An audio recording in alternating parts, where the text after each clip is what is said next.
So now we get to talk about another amazing iPhone that is pretty cheap nowadays that used to be a flagship.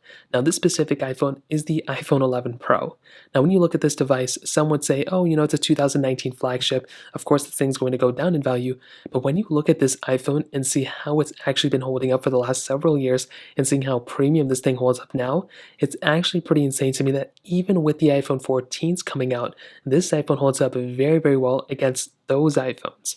Now, if I go and make my way over to eBay very quickly, you will basically get an idea of how much this iPhone is being sold for.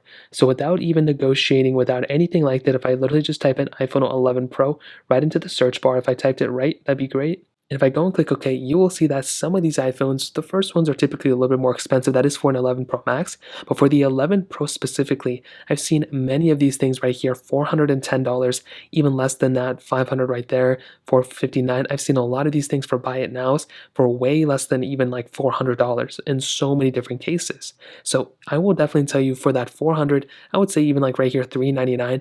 From that $399 to about a little bit higher price tag, you are getting a very, very solid iPhone. Here's a pre-owned one for $371. I think that's bidding, but still, this is a very good priced iPhone. So right there, we can see this thing is about half the cost of an iPhone 13. But I will tell you, this is not half of the phone. Starting off with the display, like I mentioned before, the display of these iPhones still hold up very well. This is a 5.8-inch Super Retina XDR OLED panel, and although it does have, the notch and all these other things, and it's not a flat-sided phone, it still feels like a very premium phone. And even with the notch up top, it still holds up very well. I don't really have too much to complain about in that specific standpoint. The bottom still looks very good. The lightning port on the bottom is very good too.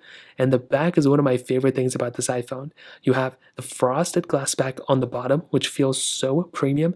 It feels even better than the iPhone 13 Pro, to be honest, at least in terms of the back. And this iPhone, I still think like 5 years from now, we'll still be looking at it and feeling it and being like, this is still a very premium iPhone.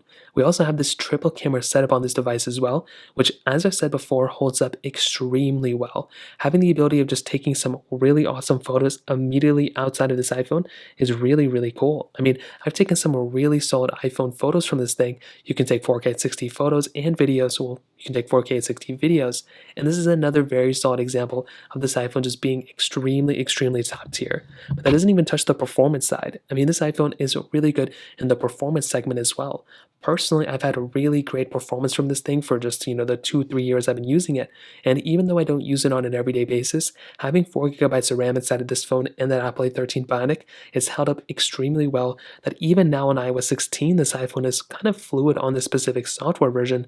But even more so on top of that, another really important thing is that this iPhone has almost gotten all the features within iOS 16. So it didn't get like the iPhone 10 treatment where it got way limited features of this specific phone.